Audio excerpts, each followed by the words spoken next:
Can everybody hear me all right? Yes, we can. All right, we are live and ready to go. All right. Awesome. Thank you all for showing up. I know it's a busy season. I call to order this, oh gosh, what is today? December 16th, 2021 meeting of the Moab City Planning Commission at 6:06 p.m. In attendance, we have city staff Corey Shirtliff, planning commissioners Jessica O'Leary, Luke Wojciechowski, Ruben Villapando Salas, Britton Ballard, and myself, Kai Marienfeld.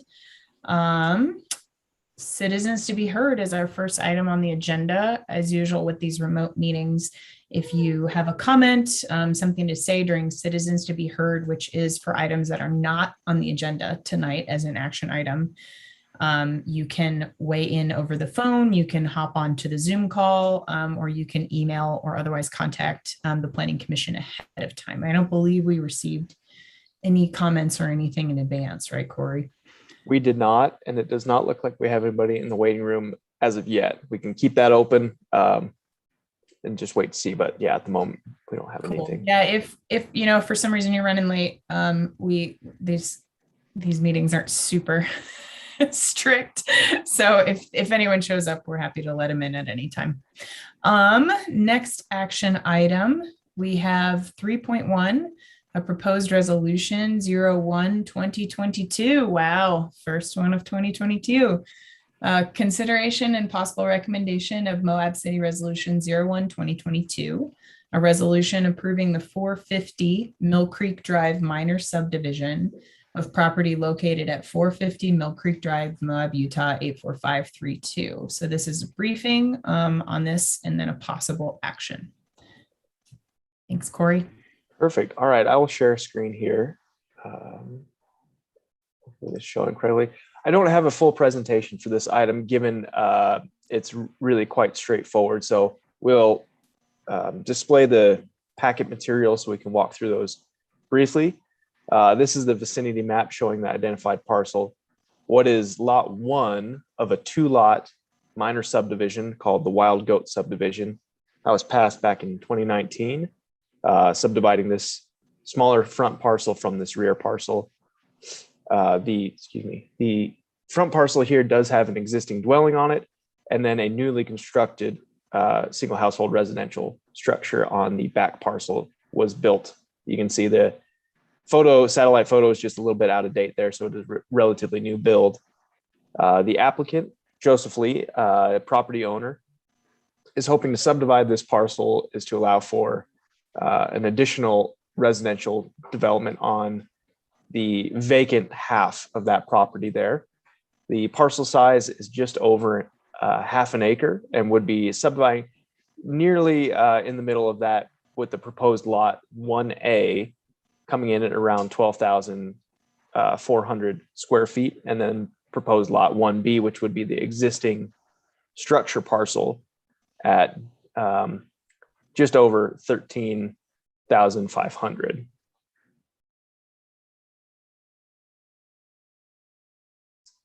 Right, we'll jump over. This is, and I'll zoom in here, the proposed draft survey plat. This has been back and forth at staff level for a little while now. You'll see in the packet materials that it was submitted quite a while ago. I think it was back in October, maybe even in September.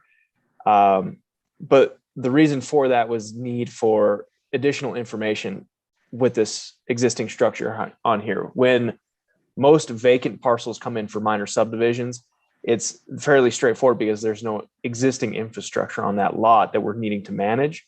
With this being an existing house in a maybe what we might consider historic neighborhood or historic lot at least, it was unknown as to where some of those infrastructure lines were. Buried lines specifically, we're talking about sewer line that would be a private sewer line that comes out from the property. So where the original subdivision that they had proposed had this conflict of the infrastructure crossing the neighbor's property. And what we don't want to have happen is there are often, especially historic properties, phantom lines that maybe connect through or under adjacent properties or adjacent property homes. which can create a lot of issues down the line. So with this lot, we thought that there may have been a phantom line that went directly through this side of the lot and then straight to the west through Secret Cove and potentially under some other houses.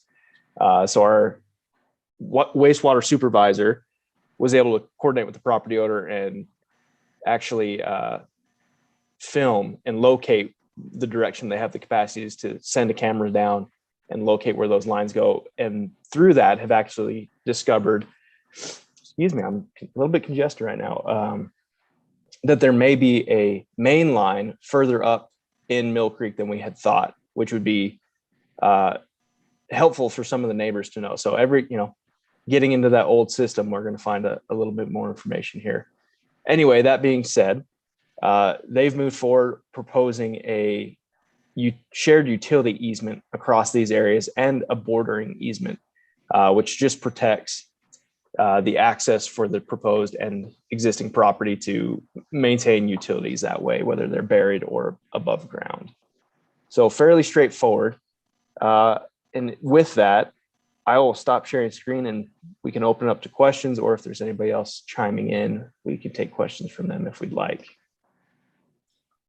So yeah, Jessa, what do you think about this adjacent property owner? I have quite a few comments on this. And so full disclosure for everyone, my house is directly adjacent to this property. I can see this property from my living room.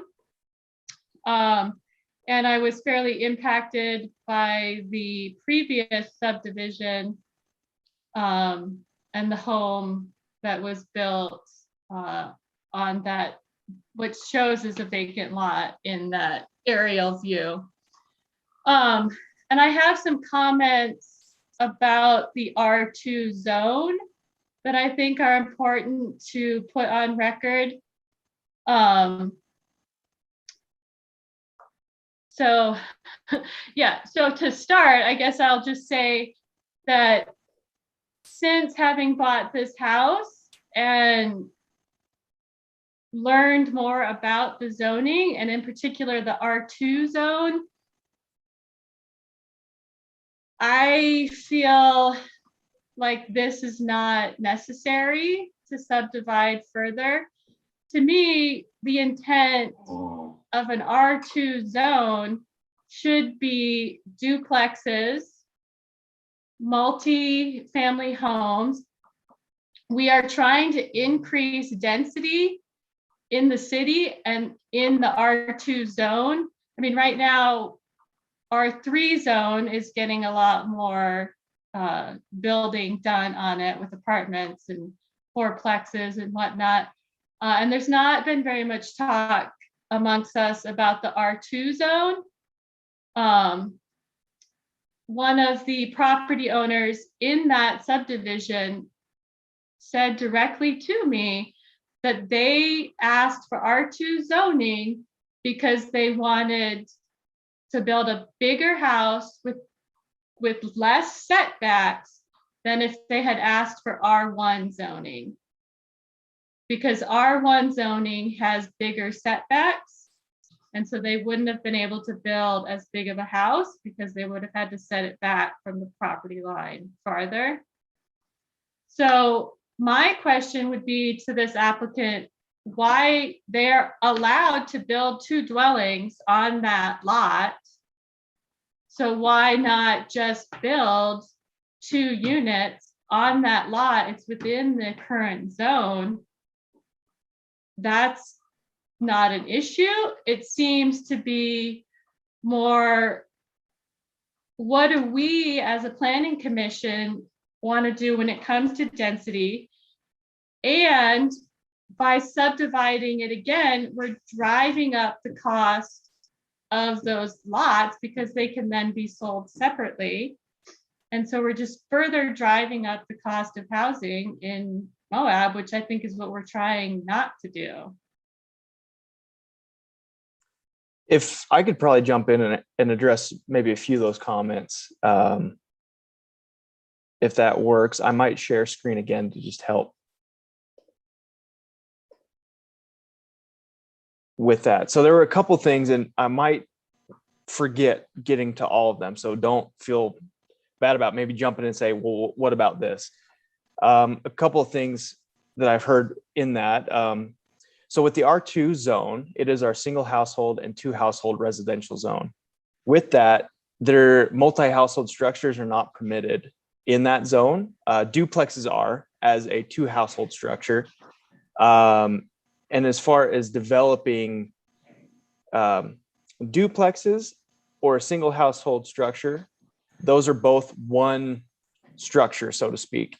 So on a lot that would be R2, it's a very rare case, which is almost, we've permitted it in some occasions with a findings of fact that it's kind of a very thin avenue in which this actually applies. But generally speaking, we are not permitted to develop 2 single household structures on a single property without any divisions of that property, which with this property being just over half an acre within the R2 zone, the minimum lot size is 5,000 square feet.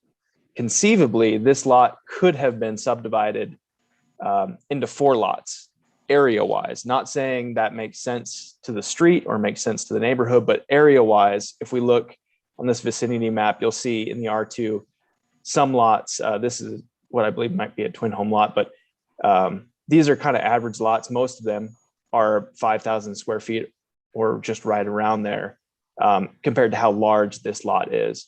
So with a single household structure that's currently on there, it for the applicant may make sense for them to subdivide in that way, to open up an opportunity for development that both sides of that subdivision could have duplexes on them and increase that density that way.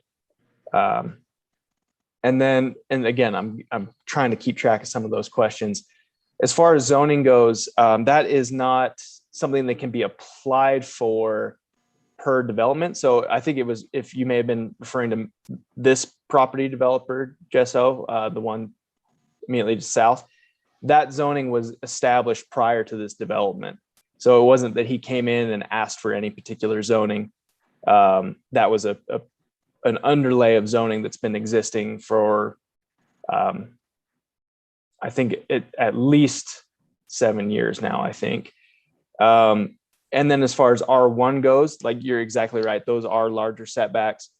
R1 zoning is, we actually don't have very much property in the city that is R1. It's pretty infrequent. We have a lot of R2, and then the next jump is a lot of RA1, that residential agricultural zone. But the R1 properties are pretty few and far between on the peripheries of the city. So within this subdivision, from a staff perspective, and as far as the municipal code, it's pretty by the book. It's by right. Subdivisions are, to a certain degree, non-discretionary. I mean, we have a criteria in which we can review those, and if there are causality for denial, we certainly can list those. But if he meets the appropriate property lines, appropriate frontage, appropriate areas, it's not something that we can necessarily deny off of development ability in that way. If the property owner has basically the rights to do that.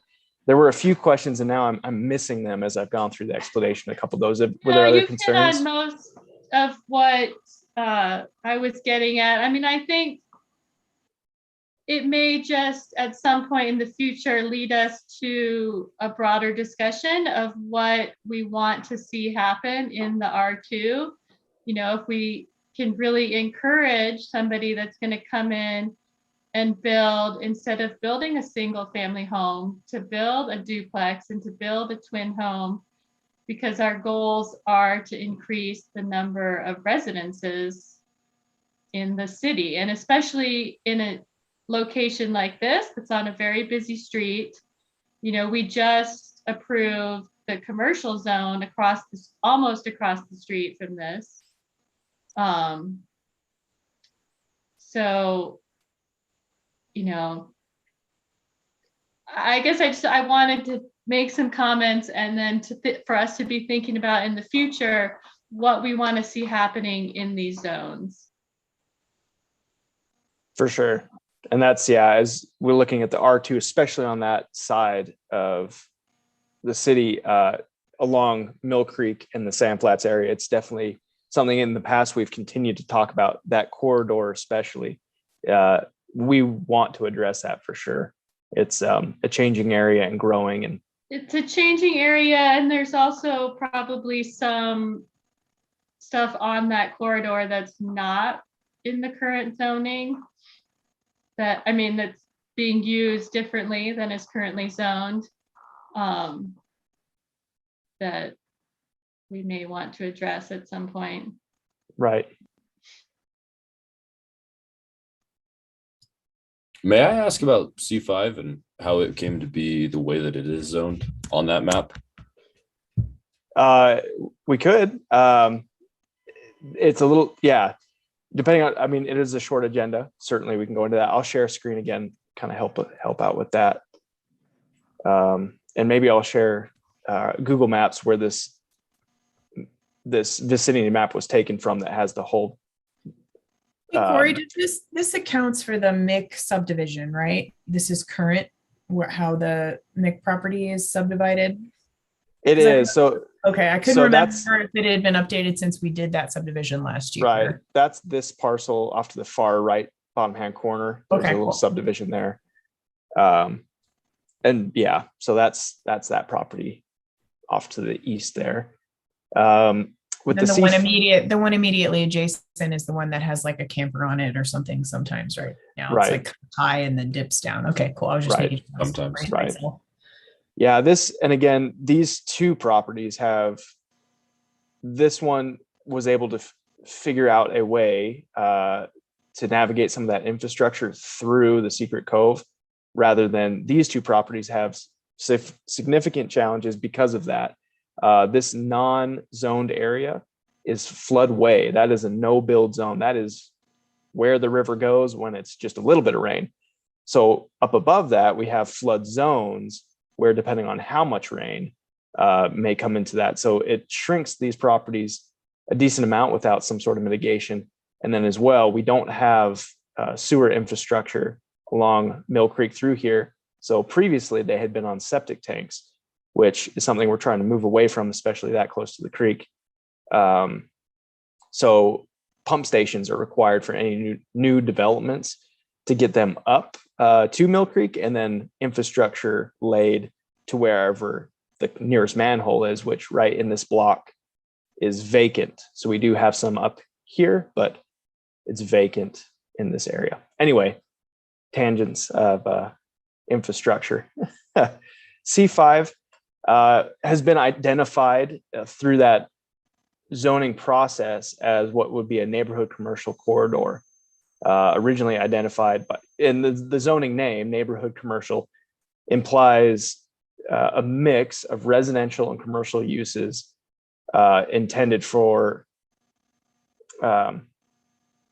local community. So professional offices are included in that, daycares, schools, off the top of my head, just a few other small retail, limited sized retail establishments are permitted, without going and looking into the code. But essentially, by the nature of the east-west span of that, was drawn in a way similar to that of the way the county determined their highway commercial, is that off of the road, they decided to go approximately however much it was, 200 feet, and then draw that zoning polygon that intersects quite a few numbers of private properties, creating split zones, which of course in the meantime doesn't do much. It makes, it opens up the opportunity for some properties, but as we've experienced recently with some homes that are here that are trying to convert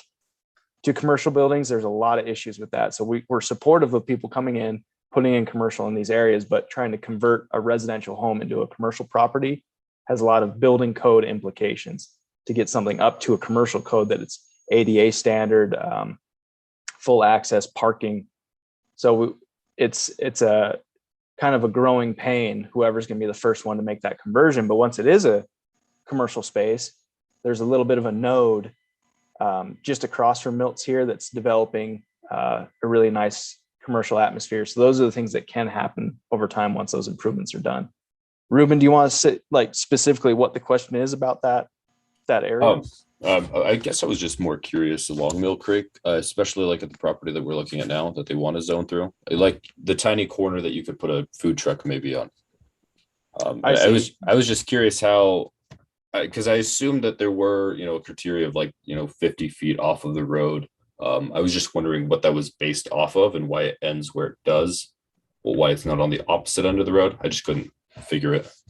Right. I think that's your observation is exactly, it's astute that you can see it's through this property here, and then crossing through these properties in a way that clearly, and we see this with a lot of our larger town site parcels that go up a cliff halfway, because on a north-south geographic map, it's a square, but on land, it doesn't make sense. So it was the conversion of when people are out there with stakes and chains drawing parcel maps to when they had a computer, but they didn't have the sophistication for vector lines to curve around cliffs or waterways, anything like that.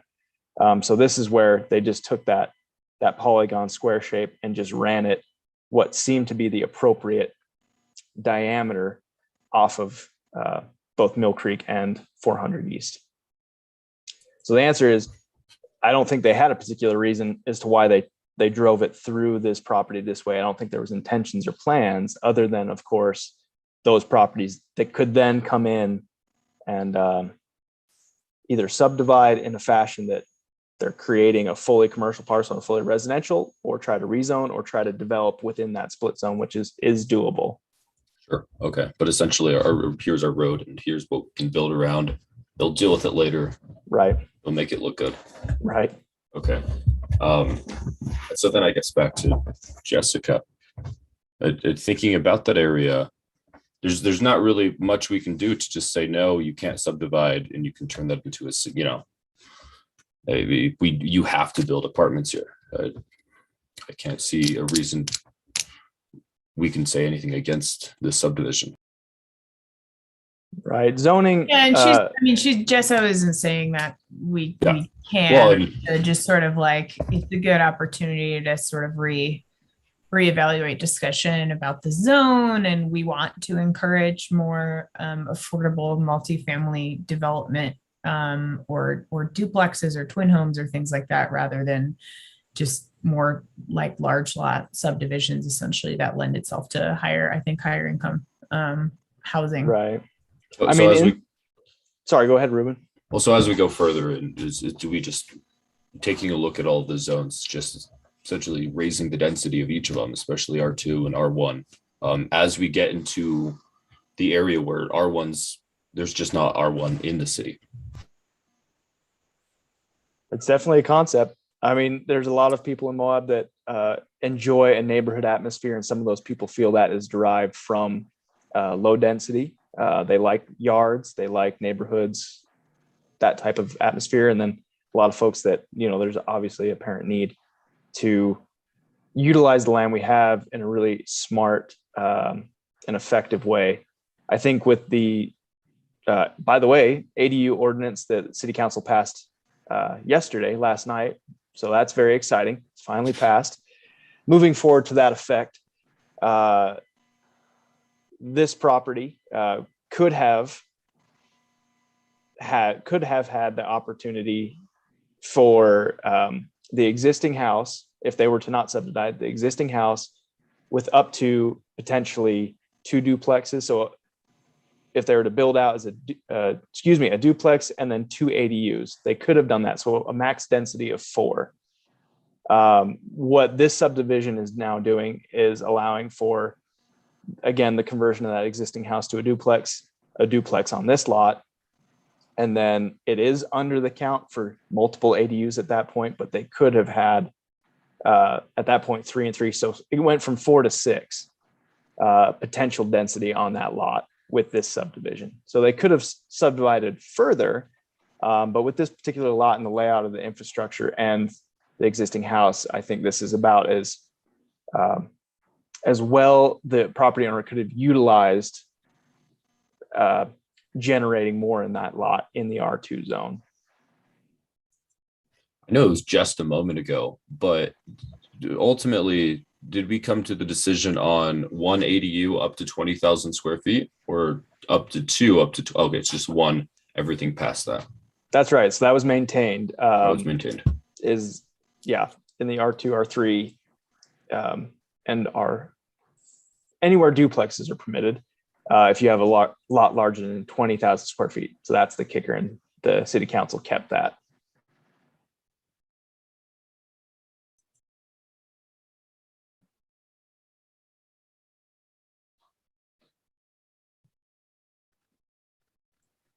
Okay, if we don't have any further discussion on this minor subdivision, if you look at your agenda summary, as always, there is a draft motion or a recommended motion. We can either forward a positive recommendation to city council, continue or table it if we have specific direction about things we still need addressed, or negative recommendation, of course, giving specific findings for our decision. As Corey said, this is not as discretionary as some of the other actions that we can take as a planning commission. So happy to hear a motion when anyone wants to make one. I'd like to forward a positive recommendation to city council on the Moab City Resolution 01-2022, a resolution approving the 450 Mill Creek Drive minor subdivision property located at 450 Mill Creek Drive, Moab, Utah, 84532. Okay, we have a positive recommendation motion from Ruben. Any seconds? I'll second the notion. All right, and a second from Britton. Do we have any discussion before we take a vote? Anything else on the motion? Any questions unanswered? Anything like that? Okay, Corey, we'll do a roll call whenever you're ready. All right. Britton, Aye. Ruben? Aye. Luke? Aye. Jesso? Aye. Kaya? Aye. All right. Passes unanimously 5 ahead, and that concludes that item. Thank you. I can tell you have a cattle background. You said five head. 5 head. That's right. I see what we are to you, Corey. I see. All right. Well, future agenda items. As you all know, there are some missing planning commissioners. I think we have 2 vacancies currently on the planning commission, or just one. Is it just one? No, it's just one. Well, with Luke departing, John has Yeah, it resigned will- officially, and so it with will Luke be- resigning, it'll be 2. Yeah, 2, Yes, and then we and this is just my sort of plea to any of the public who might be watching and other planning commissioners that I think filling those seats with good involved people who are going to be excited to attend meetings, give their input, provide feedback, and learn. I think those are really the main things that we're looking for. If they bring us a specific sort of membership of the community that they can help represent, that's always really good. If you think there's a need for voices on the planning commission that aren't here now, that is definitely an added benefit. I know that our new mayor-elect is actively looking for people to fill those seats, so please feel free to reach out to her or to reach out to other members of city staff to see if you have anybody you'd like to sort of put forward for that nomination. And then also thank you to Luke for a couple good years of service on the planning commission, and don't forget us when you move on and can, roundly ignore us and our recommendations in the future. So, and congrats and thanks. And Corey, to you too, thanks for holding it down now that we're down on Nora after she officially retired this week. So that's my little end of the year pitch. And thank you to all of you and to the other planning commissioners who aren't here right now for honestly showing up and being here in another weird year one more time. So Corey, what do we have future agenda items? I actually have a question for you after you go through future agenda items. So Okay. On the list, the planning commissioners would have received this, but displaying this for folks that might be interested, and we can coordinate that from the public if you'd like, coordinate with the planning department. We have the Utah Land Use Handbook training coming up on January 19th. We have guest Craig Call, attorney up from Salt Lake, but was professor of planning up at the University of Utah, coming to give that training. So it would be, I think, for planning commission, highly recommended that we attend this. It's open to city council, city staff. It is reserved for officials, so it's not open to the public necessarily. And I take that back. It's open to stakeholders. I should say that. So we are looking for, if you're dealing with land use in any way, that you are in real estate, you're one of our providers in the city, anything like that, you're welcome to come. Please coordinate with us. We do have limited occupancy as we're moving forward, but we were today able to coordinate that we were going to break it from one session where we were pretty tight on who was going to be able to attend into 2 sessions. So it's opening up to doubling what we were going to be able to do. So we are now enthusiastically encouraging members of the public that are coordinated with land use and stakeholders in that fashion to come and receive that new updated Utah Land Use Handbook training. I think we get a copy of ground rules as well. Or it was saying, I was a little confused by the message, but if not, that Right. sounds really, I know we often have planning commissioners, members of the public ask if there's some sort of resource that they can use to get kind of the big picture background, common questions. That is a very good resource to have. It's the Handbook to Utah Land Use Law. So Utah specific, which is great because I think general queries from other states aren't often applicable here in Utah, where we have some different things. So we are pretty unique in that front, both in the building code and within the land use area.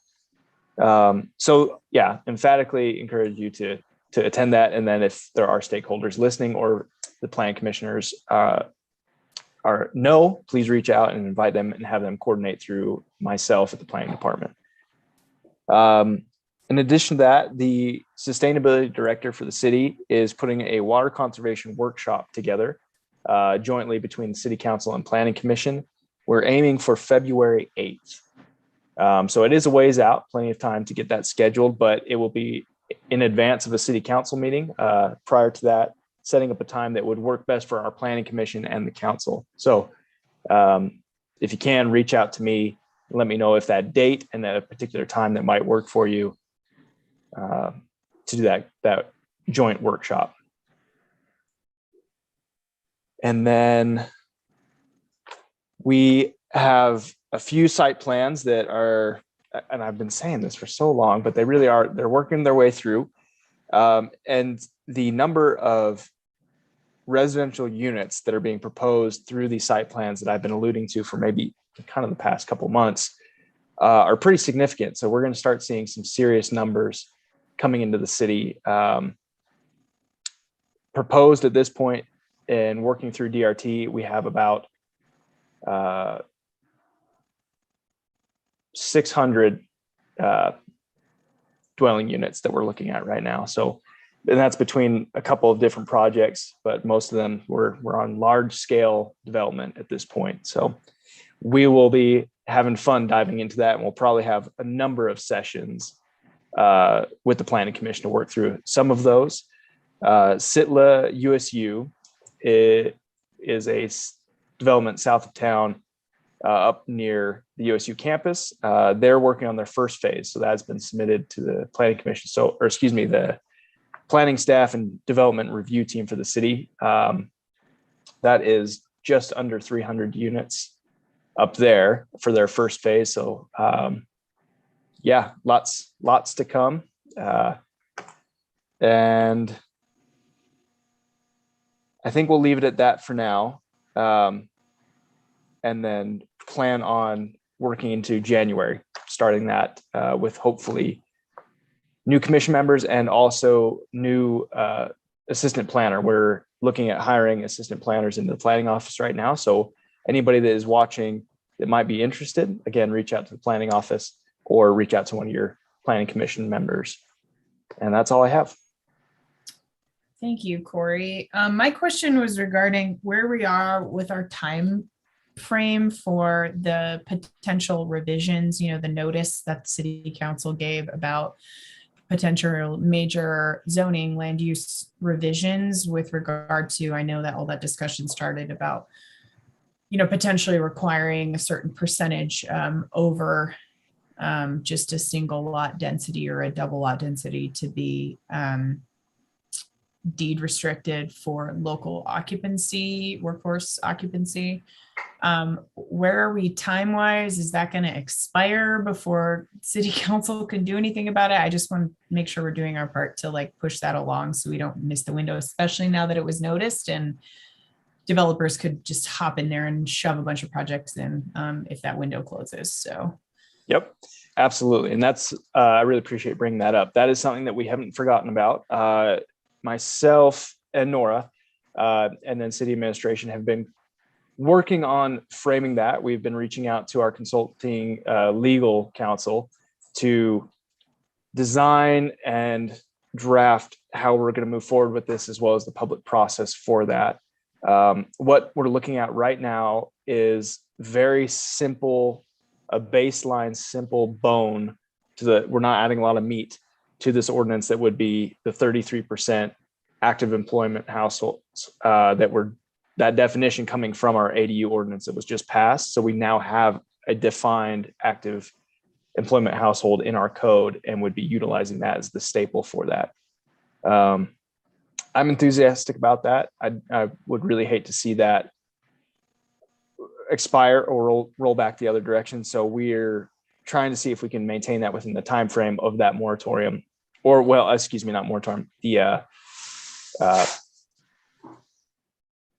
pending ordinance doctrine that was enacted by the resolution that we had passed. So, and how long can you tell me when that expires, or if you don't have it handy? Right. I don't have. I want to help keep it on everybody's brain. Right. I don't have the date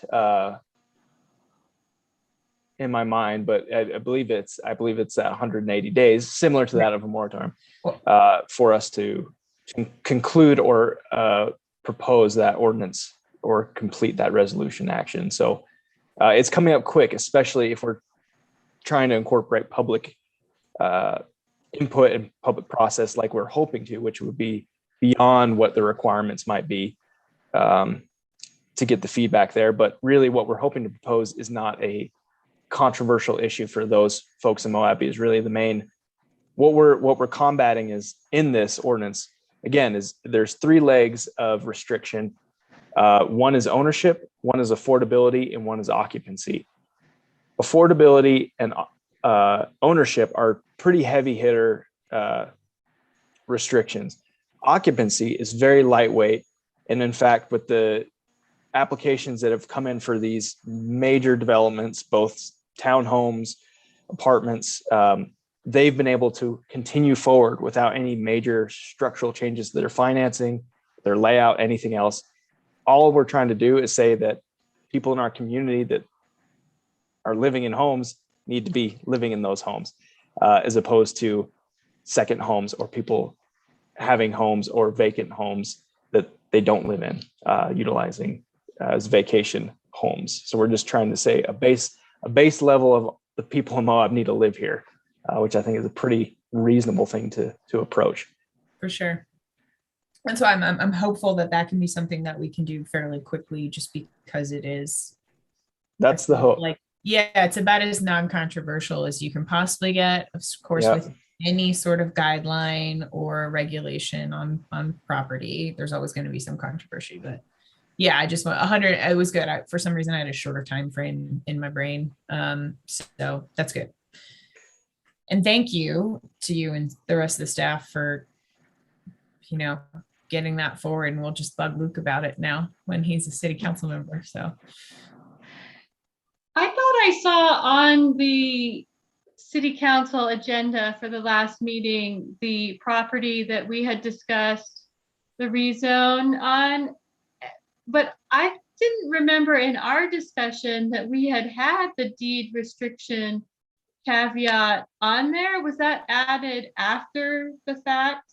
Correct. Yeah, it didn't have to go through us. So Those are, two separate items, which on the council agenda, they pulled both of them as they felt the council wasn't secure, and the developer, the applicant, also felt like he wanted to pull it until the point that the council was comfortable with it.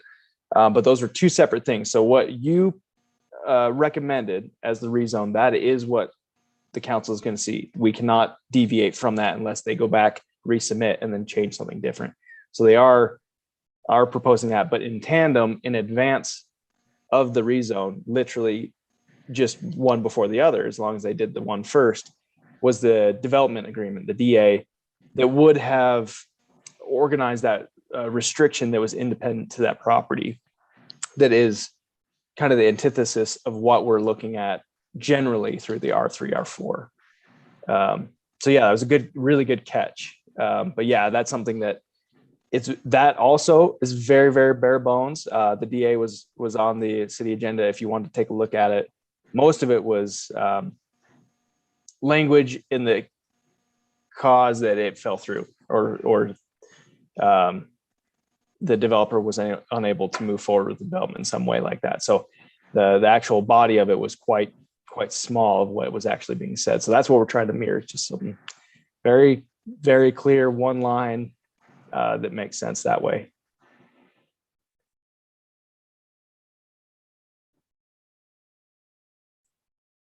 awesome. And then Corey, what was the size limit on the ADUs that ended up being passed? Was that increased accordingly with our recommendations by city council? It maintained at a 12,000, so which is an increase by 200 square feet, 12,000. And then if you're a lot over 20,000 square feet, you can increase that 12,000, excuse me, not 12,000, the 1,200.